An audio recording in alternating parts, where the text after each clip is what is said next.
après-midi, bonjour à tous. Sans plus tarder, les grands titres de ce lundi 30 août.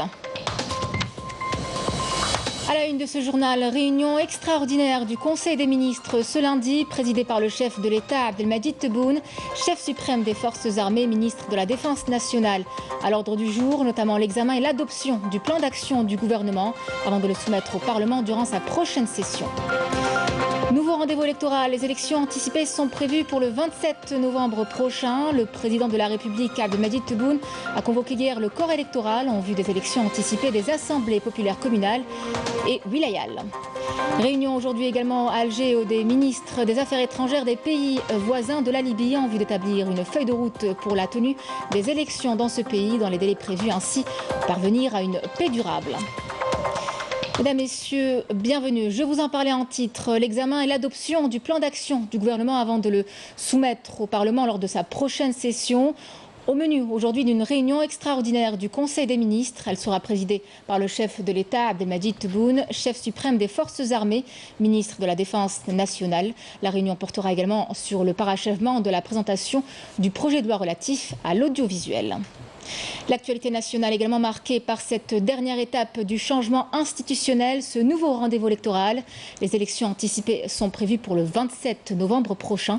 Le président de la République, Abdelmadjid Tebboune, a convoqué hier le corps électoral en vue des élections anticipées des assemblées populaires communales et wilayales.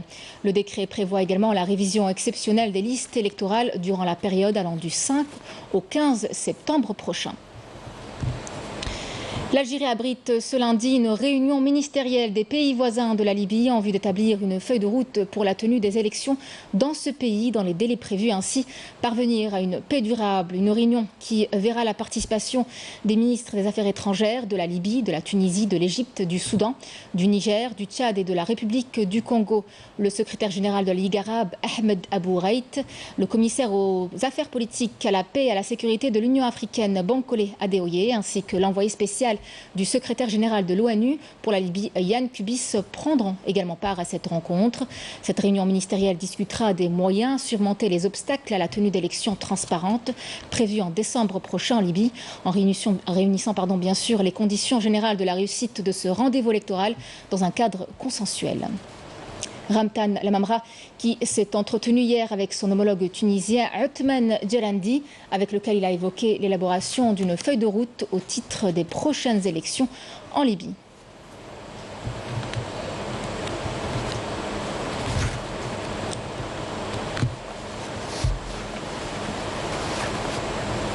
Le chef de la diplomatie algérienne s'est également entretenu avec le ministre des Affaires étrangères, de la francophonie et des Congolais à l'étranger, Jean-Claude Gakosso, avec lequel il a notamment évoqué la situation en Libye à la veille de cette importante réunion des pays du voisinage libyen.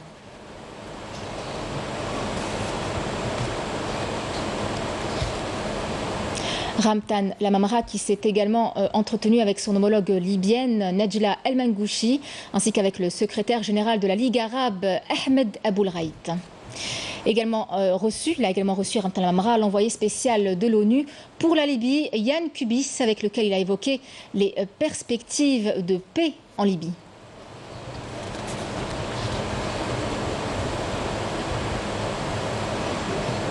Le ministre des Affaires étrangères et de la communauté nationale à l'étranger, Ramtan Lamamra, s'est aussi entretenu hier avec le commissaire aux affaires politiques, à la paix et à la sécurité de l'Union africaine, Bankole Adeoye, avec lequel il a évoqué la crise en Libye et plusieurs autres questions africaines.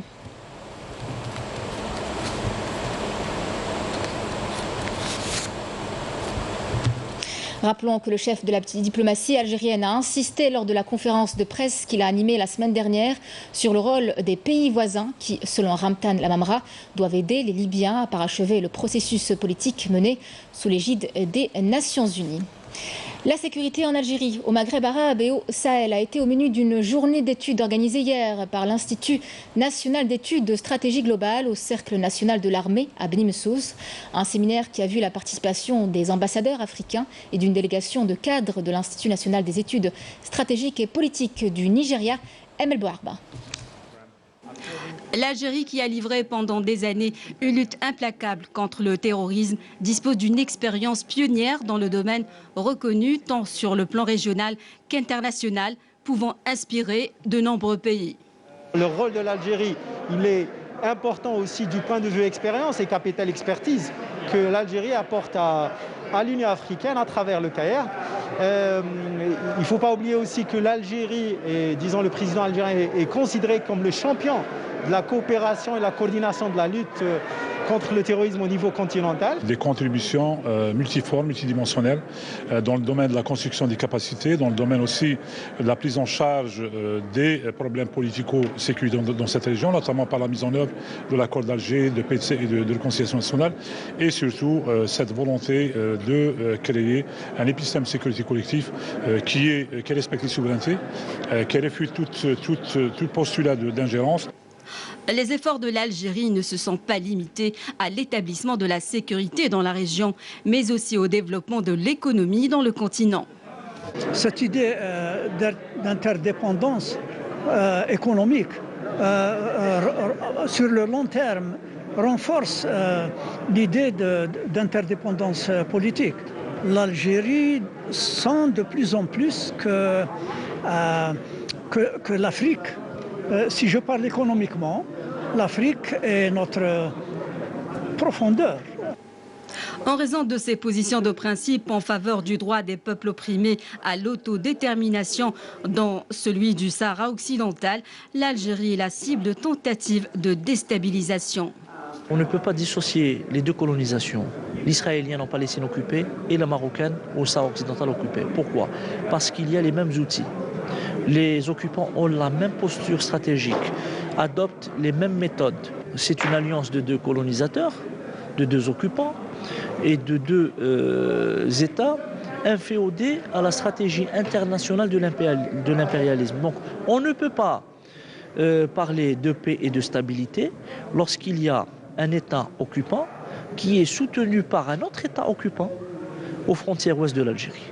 À travers l'histoire, l'Algérie a toujours une place. Quand elle est forte, elle est alliée. Quand elle est faible, elle est sujet.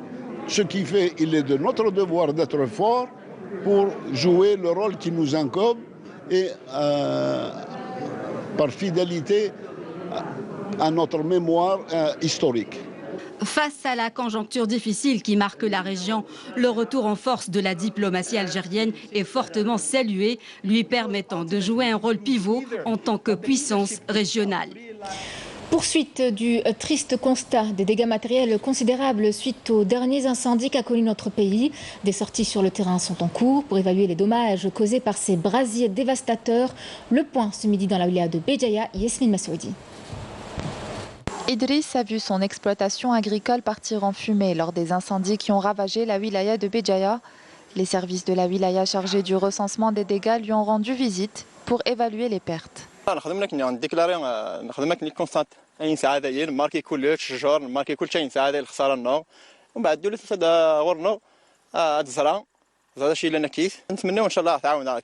commission de la wilaya continue les opérations d'évaluation des dégâts engendrés à travers toutes les régions touchées.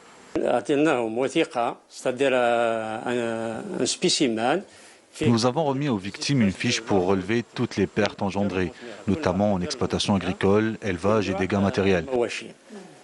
des dégâts des poulaillers, des constructions. Une fois complété, nous nous rendons sur place pour faire un constat. C'est-à-dire des fiches par village et par région. Nous allons directement sur le terrain pour constater ce qui est déclaré. Est-ce que c'est la réalité ou là, c'est-à-dire des erreurs corrigées sur place. Nous procédons à l'évaluation des dégâts. La commission communale travaille en coordination avec la commission de la wilaya qui se charge d'envoyer ces fiches aux autorités concernées. Des milliers d'hectares ont été ravagés lors des incendies qui ont touché la wilaya de Béjaïa, impactant lourdement le secteur agricole. La commission de la wilaya poursuit ses efforts en vue d'indemniser les victimes le plus rapidement possible. Au volet santé, la situation épidémiologique en Algérie est relativement constante et se maintient en dessous de la barre des 500 contaminations de Covid-19. À en croire les derniers chiffres annoncés par le ministère de la Santé. Ils font état de 491 nouveaux cas confirmés, 376 guérisons et 30 décès à déplorer en l'espace de 24 heures. Néanmoins, aucun relâchement n'est permis. Nous sommes à moins d'un mois de l'automne, à l'approche d'un changement radical de temps avec nuages et pluies automnales qui en surabondance causent bien des dommages. Curage des regards et canalisation d'évacuation des eaux pluviales sont en cours dans plusieurs wilayas du pays, notamment à Tissemsilt, Ouargla et Janet, Yenis et Belkacem. Depuis quelques jours, une campagne de curage des avaloirs, d'entretien des routes et de désherbrage vient d'être lancée à travers toutes les grandes agglomérations de la wilaya de Tissemsilt en prévision des pluies d'automne et d'hiver pour éviter les risques d'inondation. Pour ce faire, des moyens humains et matériels conséquents ont été mobilisés afin de permettre le nettoiement de tous les détritus en plastique, de pierre et de boue bloquant les cours d'eau et les oueds, notamment dans les régions stépiques de la wilaya. Ici à Tissemsilt, nous connaissons des hivers pluvieux, donc des inondations qui causent souvent des dégâts. Et pour éviter un mauvais scénario, nous, membres associatifs, nous avons décidé cette fois d'accompagner les autorités locales.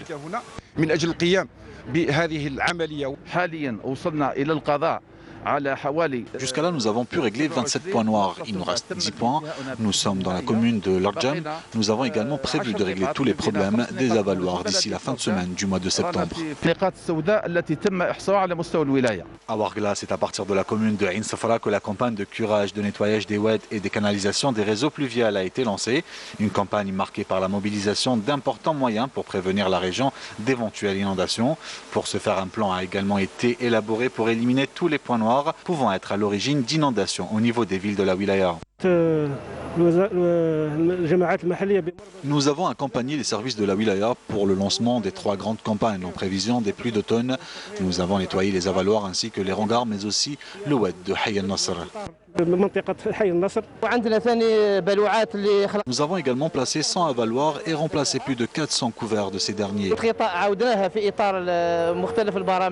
Quant au parc de la wilaya de Janet, ce dernier a été renforcé par de nouveaux équipements et de moyens modernes, lui permettant d'intervenir efficacement face aux risques d'inondations et de catastrophes naturelles, notamment après les inondations de 2019 ayant causé d'énormes dégâts matériels.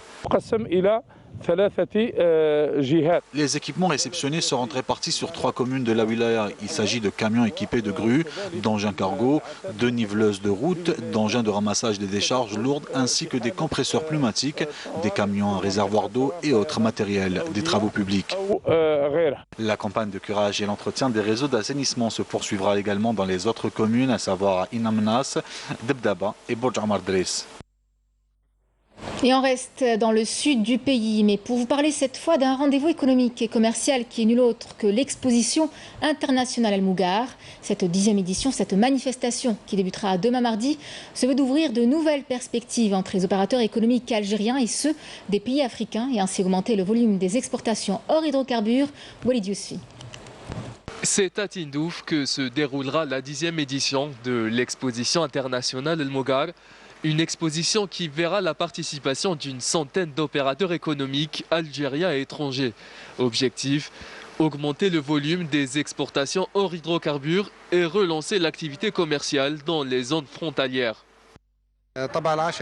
Il s'agit de la 10e édition de l'exposition du Mougar, sous le slogan de l'Algérie, un point d'accès au marché africain, et qui débutera le 30 août avec la participation de plus d'une centaine d'opérateurs algériens, mais aussi des opérateurs africains venant du Mali, du Niger, de Mauritanie et du Sahara occidental. Cette exposition internationale constitue une occasion pour certains opérateurs économiques algériens afin de promouvoir leurs produits et d'avoir plus de visibilité sur le marché africain. Nous sommes ici pour exposer les 28 produits que nous avons et pourquoi pas les exporter vers les pays africains. Nous sommes venus pour participer à l'exposition internationale du Mougar. Cette occasion nous ouvre les portes du marché africain et nous permet de côtoyer les opérateurs des pays voisins. Grâce à cette occasion et à l'aide de l'État, nous espérons pénétrer le marché africain. Pour certains pays frontaliers, l'exposition du Mougar permettra de développer les relations et les échanges commerciaux avec les pays voisins. La présence de la République arabe sahraoui démocratique ici intervient dans le cadre de la participation des pays voisins. Une participation qui permettra aussi de s'ouvrir un peu plus à ces pays africains et créer un partenariat efficient. Pour rappel, cette exposition sera accessible au public à partir du 30 août jusqu'au 2 septembre prochain. À l'étranger, les unités de l'armée populaire de libération sahraoui, la PLS, ont mené hier de nouvelles attaques ciblées contre les positions des forces de l'armée d'occupation marocaine dans différentes régions le long du mur du Sable. Elles ont pris pour cible les forces d'occupation marocaines avec des bombardements violents dans les zones de Ros Laqsaïbine, Ros Benzaka et Ros Laktitaria dans le secteur de Haouza. Les unités de la PLS ont également bombardé les forces d'occupation marocaines dans les zones de Sepret, Tanous et Ros El Septi dans le secteur de Mahbès. Dans le reste de l'actualité, les brèves internationales avec Walid Yousfi. Au Yémen, le bilan de l'attaque de missiles balistiques tirés par les Houthis sur une base aérienne yéménite s'est alourdi à 40 morts et près de 70 blessés. Une attaque coordonnée lancée avec 3 missiles balistiques et 2 drones chargés d'explosifs contre les forces gouvernementales stationnées sur la base aérienne militaire dans la province de Lahij, au sud du pays. Un nuage de fumée s'élève ce matin près de l'aéroport de Kaboul après plusieurs tirs de roquettes survenus au lendemain d'une frappe aérienne américaine causant la destruction d'une voiture piégée chargée d'explosifs dans la capitale afghane. Le retrait américain du pays doit s'achever demain, marquant ainsi la fin de la plus longue intervention militaire des États-Unis, un conflit qui a débuté en 2001 en représailles aux attentats du 11 septembre. 16 ans jour pour jour après les ravages de Katrina, la Nouvelle-Orléans, la plus grande ville de Louisiane aux États-Unis, s'est retrouvée hier entièrement privée d'électricité lors du passage d'Aïda, un ouragan de catégorie 4 qui s'est affaibli plus tard dans la nuit après avoir fait au moins une victime. Plus de 2000 spécialistes en intervention d'urgence et des équipes de recherche ont été déployés par la Maison-Blanche dans la région. Plus de 500 tonnes de poissons morts ont été ramassés dernièrement à la surface de la mer Mineure, une lagune salée au sud-est de l'Espagne. Un véritable désastre écologique causé selon les experts par les nitrates agricoles déversés chaque jour dans la mer. Près de 2 semaines après les premières découvertes, des milliers de bénévoles et de touristes se sont rassemblés pour ramasser les poissons morts et dénoncer cette catastrophe écologique. Retour chez nous en Algérie pour celles et ceux qui veulent jouer les prolongations de l'été. La wilaya de Béjaïa vous offre toute une panoplie de choses à faire. De nombreux sites touristiques sont à voir. Une destination touristique par excellence. Yanis El Bilqasem.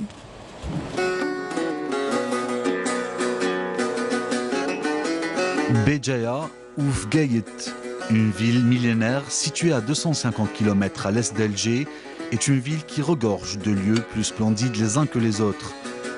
Une ville aussi riche par sa culture et ses traditions que l'on découvre grâce à ses artistes en herbe qui font partager la joie et la bonne humeur pour tous les passants de la brise de mer.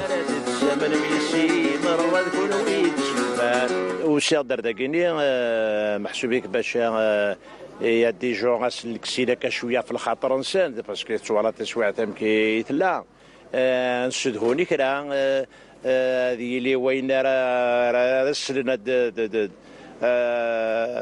بحفظا كل حال نصدق قبو باساجي غنراكي غنبكايت نعدد داكي لا بريز دو مراكي غنحوس نفديو شونتور كما على كل حال صافي بليزير